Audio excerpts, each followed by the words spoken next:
রাদিয়াল্লাহু তাআলা আনহু থেকে হাদিস বর্ণিত করে নিয়ে এসেছেন।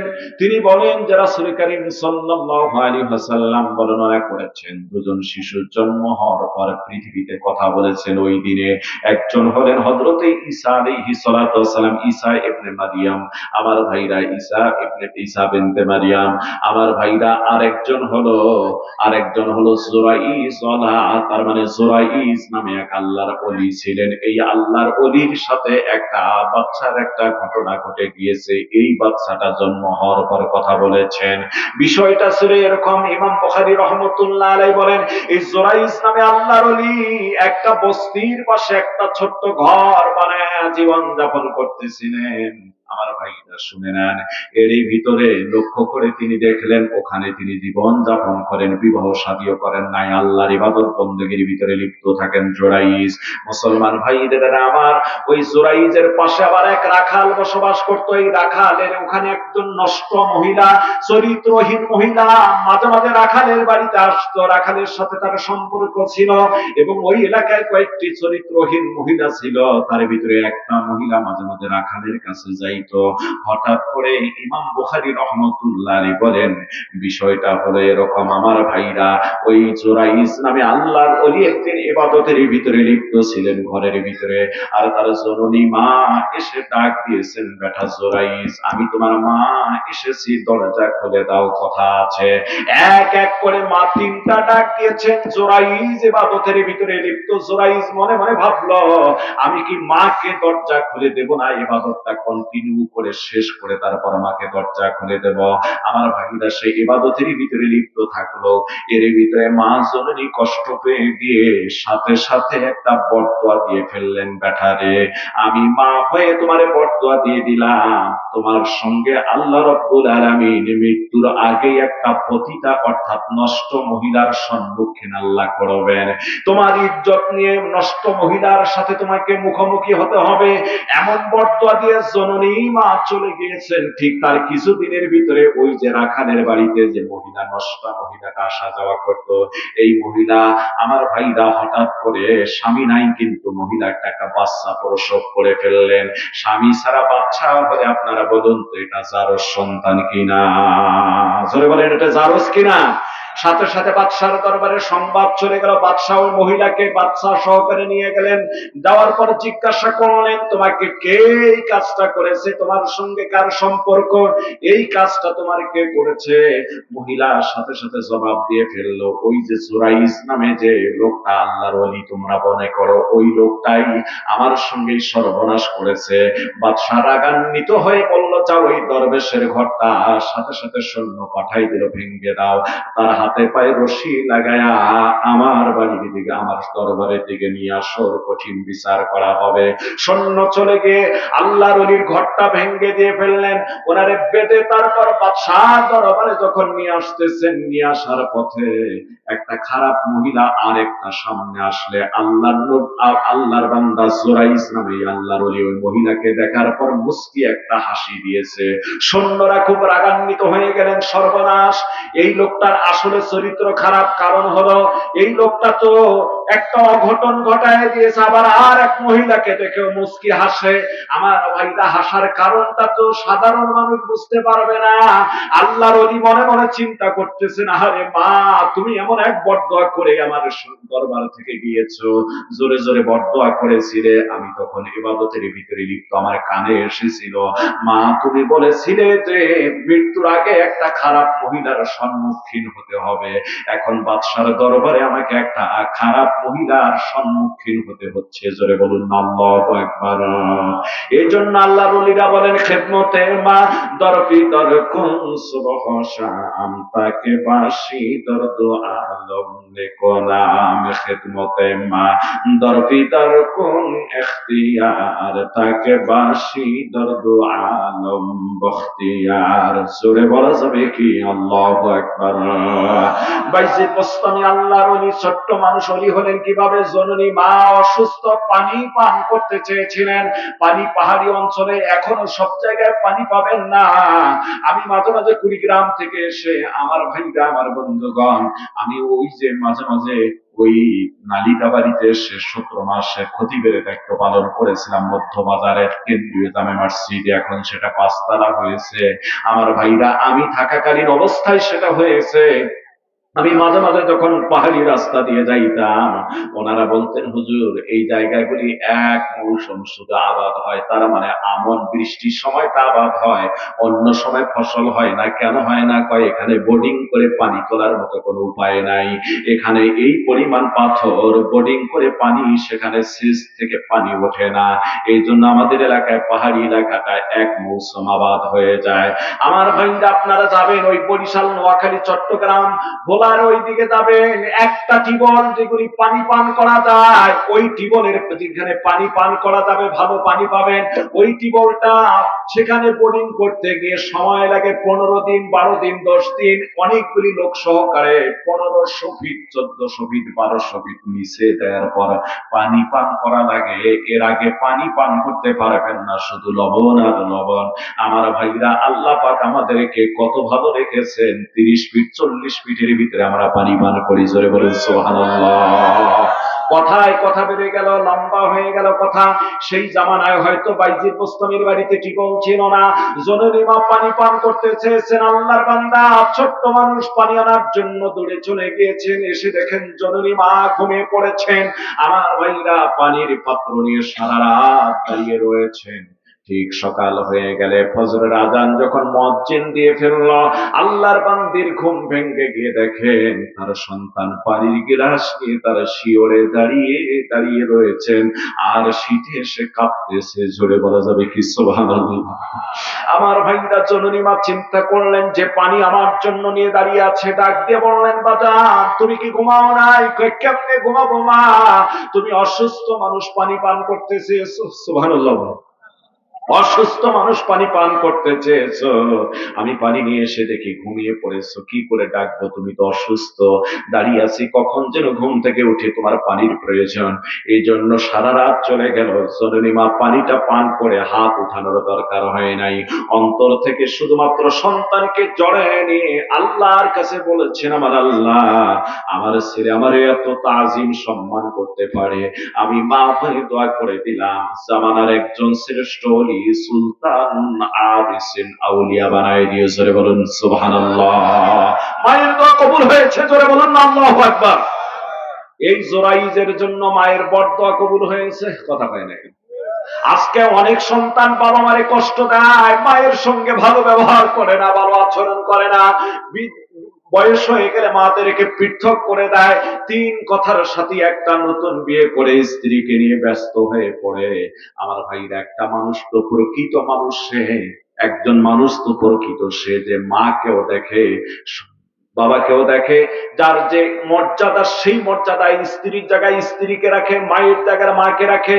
আমার ভাইরা, শ্বশুর শাশুড়ির জায়গায় শ্বশুর শাশুড়ি রাখে। এই হলো মানুষ। জোরে কোন কথা ঠিক কিনা? আর কিছু মানুষ আছে, এই কপাল পোড়াগুলি একজন বাকি জনগুলি ভুলে যায়। কি করে তুমি বলো, সারা জীবন যদি তোমার মায়ের, সারা জীবন যদি তোমার মা বাবার খেদমত করো, সারা জীবন যদি কাঁধে করে নিয়ে বেরো, তবুও তো কোনোদিন তোমার দিন শোধ হবে না। এই জন্য আমার আল্লাহ কোরআনে কারীমের ভিতরে বললেন, ইম্মা ইয়াবলুগান্না ইনদাকাল কিবারা আহাদুহুমা আও কিলাহুমা ফালা তাকুল লাহুমা উফিন ওয়ালা তানহারহুমা ওয়া কুল লাহুমা কওলান কারীমা। আল্লাহ পাক এখানে বললেন, ও দুনিয়ার মানুষেরা শুনে নাও, আর ও দুনিয়ার মানুষ, আমি শর্ট করে বলছি, দুনিয়ার মানুষেরা শুনে দাও, তোমার জীবন দশায় তোমার বাবা কিংবা মা, তাদের দুজনের একজন অথবা উভয়জন যদি বার্ধক্যে উপনীত হয়ে যায়, তাহলে তুমি তাদের উদ্দেশ্যে কোনোদিন উহু শব্দটা ব্যবহার করো না, অথবা তোমার বাবা মা তোমার ব্যবহারে কোনোদিন উহু শব্দটা যেন বলো না।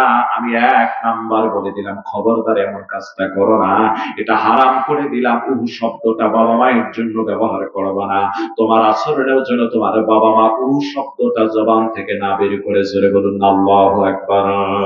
2 নাম্বার আল্লাহ বলেন ওয়ালা তানহারহুমা, খবরদার ধমক দিয়ে কথা বাবা মায়ের সঙ্গে বলবা না, উঁচু আওয়াজে বাবা মায়ের সঙ্গে কথা বলবা না, মুস্কি ভাষায় বাবা মায়ের সঙ্গে কথা বলবে, মার্জিত ভাষায়।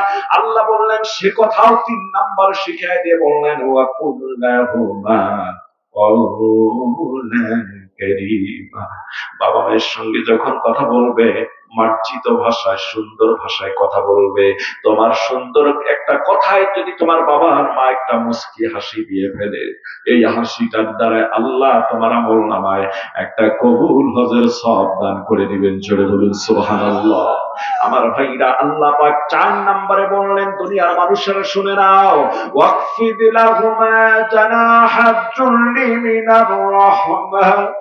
ও দুনিয়ার মানুষেরা, তোমার বাবা মায়ের জন্য বিনয়ের বাহুটাকে তুমি অবনমিত করে দাও, বিছায়া দাও। তোমার দুনিয়ার বাহুটাকে, মানে বাহুটা তুমি বাবা মায়ের খেদমতে বিছায়া দাও।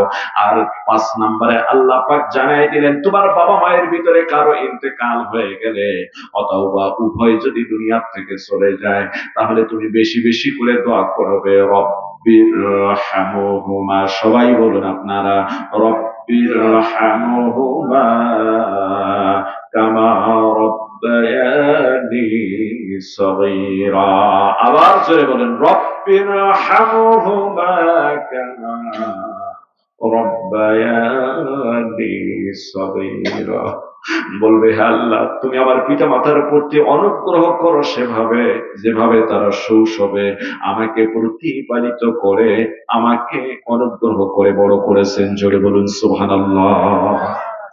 আমার আপনাদের মাঝে একটা কথা, যে কথাটা আমি সব জায়গায় বললে মানুষ কান্দে, আমিও কান্দি, সেই কথাটাই আপনাদের মাঝে এখন বলতে যাচ্ছি।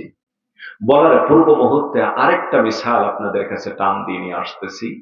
আল্লাহর নবীর জামানায়, আল্লাহর নবীর জীবদ্দশায় একজন, খুব গভীর মনোযোগ দেন, আল্লাহর নবীর জীবদ্দশায় তার একটা সন্তানকে, মানে এক সাহাবীর এক সন্তান বড় হয়ে গেল। এই বড় হয়ে গেলে সন্তানের সুখের জন্য বাবা দেখলেন তার বাড়ির থেকে বেশ দূরে আর একটা জমি আছে রাস্তা সংলগ্ন, এই জমিনে তাকে বাড়ি করে দিলেন, ঘর করে দিলেন, বাগান দিলেন, উট দিলেন, ভেড়া দুম্বা স্বর্ণ অলংকার সবই দিলেন, দিয়ে সন্তানটাকে বিয়ে শাদী দিয়ে সেখানে সে ব্যবস্থা করে দিলেন থাকার জন্য। এবার পিতা সন্তানের খবর নেওয়ার জন্য একদিন আসলেন, দেখি না আমার ছেলেটা কেমন আছে। কিন্তু যেদিন আসলেন সেদিন এসে দেখেন তার ছেলে বাড়িতে নেই, পুত্রবধূ বাড়িতে আছে। প্রথম দিন বাবা এসেছেন ওই বাড়িতে, পুত্রবধূ তারে যতটুকু আদর আপ্যায়ন করা লাগে করেছেন।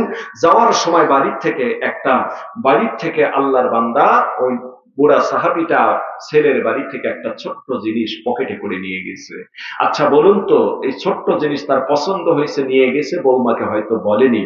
বৌমা যখন সন্ধ্যাবেলা স্বামী আসছে চিৎকার করে বলেছে, দেখো তোমার বাবা আসার পরে আর একটা মানুষ বাড়িতে আসেনি, তোমার বাবাকে আমি আদর যত্ন যথেষ্ট করেছি, কিন্তু যাওয়ার সময় বাড়ির অমুক জিনিসটা কেন নিয়ে গেল, তুমি নবীর কাছে বিচার দায়ের করো, তোমার বাবার হয়তো চরিত্র, ক্যারেক্টার ভালো নাই, ক্যারেক্টার লুজ আছে।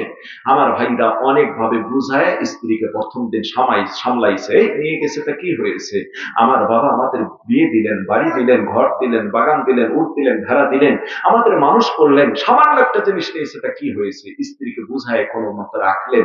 কিন্তু কিছুদিন পর আবার ওই বুড়া লোকটা, ওই মহিলা ওই ছেলের বাড়িতে আসলেন, যেহেতু প্রথম দিন দেখা পান নাই, দ্বিতীয় দিন আসলেন, আল্লাহর কি কৃপা ওই দিনও তিনি দেখা পেলেন না। ওই দিন বাড়ি থেকে যাওয়ার পর আরেকটা ছোট্ট জিনিস নিয়ে যাওয়ার কারণে সন্ধ্যায় স্বামী স্ত্রীর ভিতরে প্রচন্ড ঝগড়া। এবার পুত্রবধূ বলছে, যাও তোমার বাবার বিরুদ্ধে নবীজির কাছে বিচার দায়ের করো, যতক্ষণ পর্যন্ত বিচার দায়ের করবা না ততক্ষণ পর্যন্ত কিন্তু আমি এই বাড়িতে থাকবো না, বাবার বাড়িতে চলে যাব। অনেকভাবে ওই দিন বুঝায় স্ত্রীকে শান্ত করলেন। বলুন তো আমাদের সমাজে এরকম দাজ্জাল মার্কা কিছু মহিলা আছে না নাই? যারা বলেন আছে। আমার ভাইরা, আবার কিছুদিনের ভিতরে লক্ষ্য করে দেখবেন সহিহ হাদিস এসেছে, কিছুদিনের ভিতরে ওই বুড়া মানুষটা আবার এসেছিলেন ওই বাড়িতে। আসার পর ওই দিনে পুত্রকে পান নাই, ওই দিনে ছেলে বাড়িতে ছিল না। এবার আর ব্যবহার তেমন খুব ভালো করলেন না, বৌমা তো খুব ক্ষিপ্ত। তারপরে যাওয়ার সময় আবার আরেকটা জিনিস তিনি নিয়ে গিয়েছিলেন, ছোট্ট কোনো জিনিস। এই দিন প্রচন্ড সন্ধ্যার সময় ঝগড়া স্বামী স্ত্রীর ভিতরে। তোমার বাবা আজকেও এসেছিল, আজ সহ 3 দিন, 3টা জিনিস নিয়ে গেল। এটা কেমন ব্যাপার হতে পারে? তিনি তো আমাদের বলতে পারতেন, আমাদের না বলে চুরি করে নিয়ে যায়। তোমার বাবা একটা চোর চোর বলে অপবাদ দেওয়া শুরু করলেন এবং বললেন, এই ব্যাপারে তুমি নবীর কাছে গিয়ে তোমার বাবার বিরুদ্ধে একটু বিচার দায়ের করবা, যদি করো সংসারে থাকবো, নতুবা চলে যাব।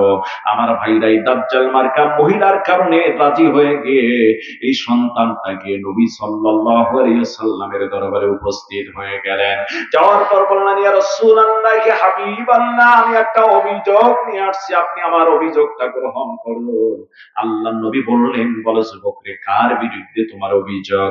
এবার আল্লাহর নবী উত্তর বলার পর যুবক বললেন, ইয়া রাসূলুল্লাহ, আমার অভিযোগটা হলো আমার বাবার বিরুদ্ধে। যখন এই বাবার বিরুদ্ধে বলেছে, সাথে সাথে নবীজি মুখ ঘুরে ফেলেছে। জোরে বলুন আল্লাহু আকবার। বাবা মায়ের বিরুদ্ধে সন্তানের কোন অভিযোগ হতে পারে? কোন অভিযোগ থাকতে পারে না। আমার ভাইরা, আমার বন্ধুগণ, সাথে সাথে মুখ ঘুরিয়ে ফেলেছেন। খুব গভীর মনোযোগ দিয়ে দেন। আল্লাহর নবী আবার অন্যমুখ হয়ে আছেন। যুবক এক এক করে আরো 2বার বললে নবীজি বললেন, যুবক রে, মানুষ কি বাবার বিরুদ্ধে মায়ের বিরুদ্ধে কেউ অভিযোগ দিতে পারে? ও যুবক, বলো তোমার কি অভিযোগ? বাস এ কথা তিনি যুবক বললেন যে এই ঘটনা, আমার বাবা 3 দিন গিয়েছিলেন আমার বাড়িতে, আমি ছিলাম না। 3 দিন 3টা জিনিস নিয়ে এসেছে না বলে এই নিয়ে প্রচন্ড ঝগড়া, আমার সংসারটাই টেকা কঠিন হয়ে গিয়েছে।